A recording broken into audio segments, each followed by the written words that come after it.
Hi everyone, I finally want to talk a little bit about the Barbarian in Season 25.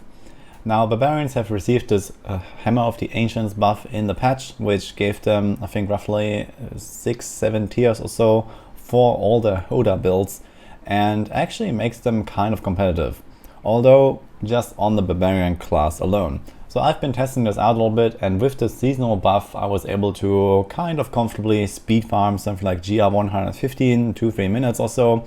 So HOTA is definitely one other build you can play now, and it doesn't just completely suck when you try to do anything with it. Barbarians in general have been actually one of the most balanced classes for the last few patches. They always had this one shining push build as the Whirlwind Barbarian that was able to clear very high, and then they had a bunch of other builds that were all kind of the same. And they also were all kind of the same in farming, because Whirlwind is mostly a push build and not much of a farming build. If you look at our non-seasonal max roll tier list and select only Barbarian, you can see that Wastes is always a bit ahead. And then you have like a bunch of other builds here in B tier, and then you have the HOTA builds and the IK charge that is in C tier. So there's actually 3 different sets that use Hammer of the Ancients. This is Raker, this is Immortal King, and LLD. And all 3 leaderboards actually perform almost equally well. All of those just got a 6 tier boost, so they're kind of comfortably landing here in the middle of B tier, similar to Might of the Earth Earthquake, Might of the Earth Seismic Slam, and Savage Frenzy. So they will all kind of push the same. Now if you take the Whirlwind and actually don't go super ham on fishing for some one floor map where you can pull 500 monsters together and then whirlwind them to death while lagging out and have like a 30-minute run because the game is so delayed, it actually also lands somewhere in the same range. And the only reason why it's up here is because of this extreme fishing potential that Whirlwind has with the rage flip involved. As a little look behind the scenes, we have a document where we scale every single build to Paragon 5000, 500 keys used, and approximate the clear potential. And as you can see with this HOTA buff, which we gave +6 tiers for this patch, they all land at almost exactly the same. There's Frenzy 139, there's Earthquake 139, there's HOTA 139, 138. So you see that they're all comfortably around here, and then Whirlwind is a bit ahead. Now the thing is that when you don't go for extreme fishing for the super crazy maps, then Whirlwind actually performs much worse because it does rely on this extreme density. And when you just blast through normal rifts and you speed farm, you don't really have any kind of good rifts most of the time, and you will definitely notice that it's basically the same as the other builds. So obviously, while all of these builds have the potential to fish for a good map and get the colony and get the power pylon and get a shield pylon and get a good boss, etc., the potential is just much higher for wastes, but it does kind of fall down a few tiers again when you go into farming. And this is exactly what we see when I try it out on the PTR. So I've been trying mostly the HOTA and a bit of the Whirlwind, and also in the past in other PTRs I have played Frenzy, I have played Earthquake, and they all landed on exactly the same tier actually.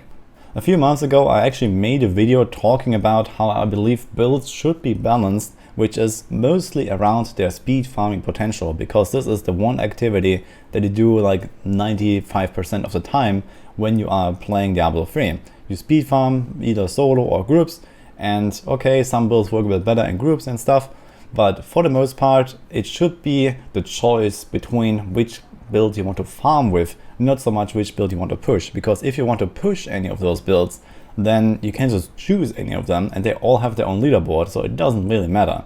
As long as the class has some kind of choices involved and it doesn't really fall behind too much behind other classes, I believe this is the perfect scenario where we should land in general. Now, it's no secret that the Barbarian is well behind all the other classes in its like farming and clearing potential. Especially Inner Monk is the big outlier, and there's other stuff like the Akan's Bombardment, there's the new Marauder Demon Hunter.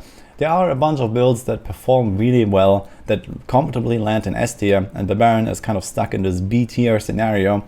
But it does show that the balance of the Barbarian, and when you play especially a solo self-found season with a Barbarian, you're gonna have a ton of fun because you can just choose any build and change it even on the fly when you get bored of one, and you will not really feel bad about playing this build over the other build because they're all extremely close in their performance.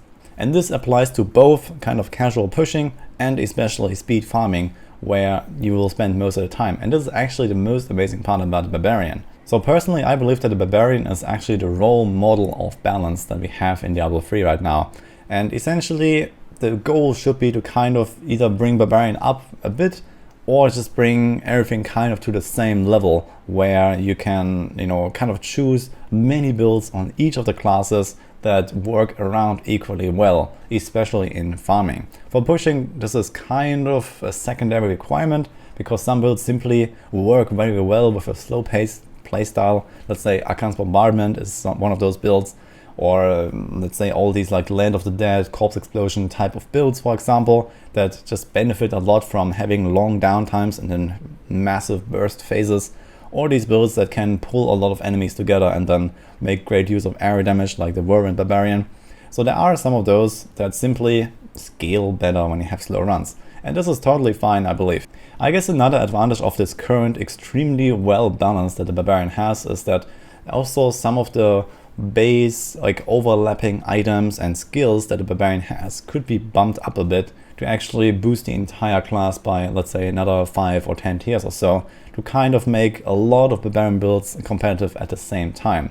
So perhaps there could be like a new Barbarian only item that kind of has that effect and just brings everything up a bit, something like a Ring of Emptiness for Barbarians, for example. Or maybe the skills themselves could be adjusted a bit, or the passives, which haven't really been touched at all for years in most cases. So there's definitely a lot of potential to take the entire class up. In any case, I felt this point was worth highlighting, and we should see much more of that. I think the devs really hit the right spot here with Barbarian. It's just basically too weak to be any kind of group viable, besides the support Barbarian, which has massive group buffs and has other utility like the Rage Flip that is simply too good to give up in almost every case.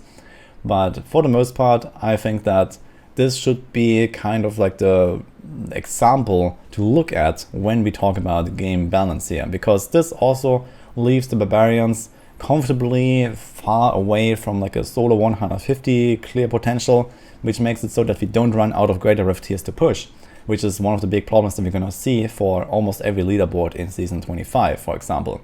If the season theme is too strong, then people are gonna reach 150, and while I don't really want to keep people away from 150 and reaching their big goal, perhaps if they have never done so, I believe it is long-term really bad for the game if we clear 150s too easily, because there is simply no endgame anymore. The endgame is the pushing, and if you can reach 150 and speedrun 150 solo in like 4 minutes, then this endgame completely disappears, and it doesn't leave anything like left to do for people that actually grind out the game and perform really well on certain builds and try to master a build, because you simply go from pushing to speedrunning. I can already see that a lot of people that usually tend to grind the game for weeks or months at a time and then go for like the end game, the season end push, and invest many hours trying to get like a really good rift, trying to play it perfectly. They simply don't really have much of an incentive to do so anymore because of this time attack meta. This has already happened on some builds in the past, and obviously depending on the season theme, some season themes are just much more powerful than others, and some season themes benefit this kind of time attack speedrunning mode a lot more than others. But in general, the goal was always go as high as possible, and this has been almost entirely erased for Season 25. So I'm not 100% sure what kind of effect this will have on the player base and the motivation of people to actually try very hard. I believe that it will just be worse than usual, even though a lot of people will also be happy that they can break their previous record. But in the end, I believe these greater rift tiers are just meaningless numbers anyway. I guess people like to go higher than they did before and try to reach a new record, but in the end this is mostly a result of the RNG of how strong a build lands and how strong a season theme is and whatever the devs decide to do. So reaching a new personal best is mostly an outcome of what the balance looks like in general, and not so much a personal accomplishment in my opinion. Season 25 is one of those seasons that gives us the most power compared to almost every other season that we have had so far, most builds get a buff of 10 tiers or more from the season theme. It is definitely way above the ethereal level. It is definitely way above something like 4th Cube and Ring of Royal Grandeur season or something like that. That was like a very minor buff. So we can definitely see this trend towards more power coming from season themes. And this is not necessarily a bad thing to kind of give people more of an incentive to play season. And you see that non-season also kind of grinds out more and more Paragons for people that play non-season.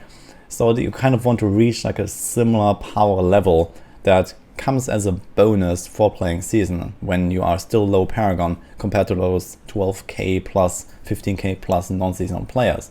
So that kind of makes sense that the seasonal themes are slowly getting a bit more powerful over time, but it does lead to all these problems I just described.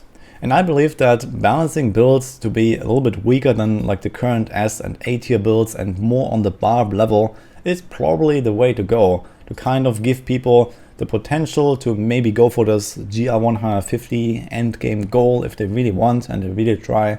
But it shouldn't be the norm for everyone to just go in and blast GR 150 solo and essentially make a mockery out of the hardest difficulty in the game by just blasting it in like 5 minutes or so. We're definitely gonna see hundreds of 150 solo inner clears that are well below 10 minutes in the next season. I've done a 0 Paragon and like 12k main stat 150 clear on like my second attempt or so on the PTR. So we can definitely see how immensely powerful some of those builds are compared to what we have seen in the past. In any case, this is my 2 cents on the current state of the game and the balance of the game. I mostly want to talk about the Barbarian here because I felt this is really the one class that is exactly in the right spot in my opinion. It doesn't really go too high, it doesn't go too low. I think this around B tier level that the Barbarian has right now is kind of like the goal that should aim for, depending on how powerful the season theme is. But in the current patch in season 25, we will see 150 clears on all of those builds. We will see 150 clears on pretty much every single leaderboard actually. So this is just giving you a bit of an idea of how extremely powerful these soul shards are and what we can expect. So in any case, I hope you enjoyed my thoughts here. Let me know what you think about the balance and the soul shards, or about different classes, different builds. Maybe you have some other examples that might be too weak, too powerful, or some kind of like feeling about this GR 150 goal. I know there's a lot of like discussion about this time attack meta. People totally being fine with that. Some other people, kind of like losing their end game goal. And I just like to hear more of those voices and see what you guys have to say. And this is it for this video. So hope you enjoyed it and see you guys next time.